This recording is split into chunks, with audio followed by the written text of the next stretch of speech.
Pemirsa, berhasil ungkap kasus pencabulan anak di bawah umur, personil PPA Polres Ogan Ilir diganjar penghargaan oleh Kapolres Ogan Ilir.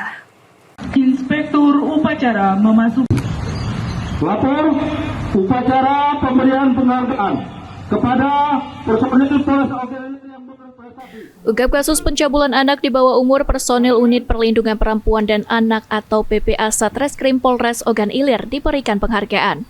Penghargaan diberikan kepada Aibda Ali Imron dan Bribda Ananda Zalia, personil Unit Perlindungan Perempuan dan Anak Satreskrim Polres Ogan Ilir, atas keberhasilan mengungkap kasus pencabulan terhadap anak yang terjadi pada Februari 2025 lalu.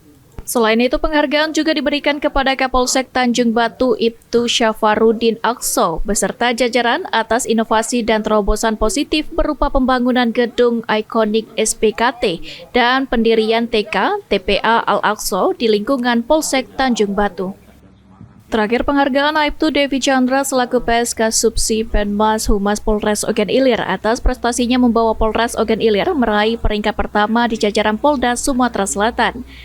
Kapolres Ogan Ilir dalam amanatnya menyampaikan penghargaan ini merupakan bentuk apresiasi dan motivasi bagi seluruh anggota agar bekerja dengan disiplin, inovatif, serta menghindari segala bentuk pelanggaran dalam menjalankan tugas.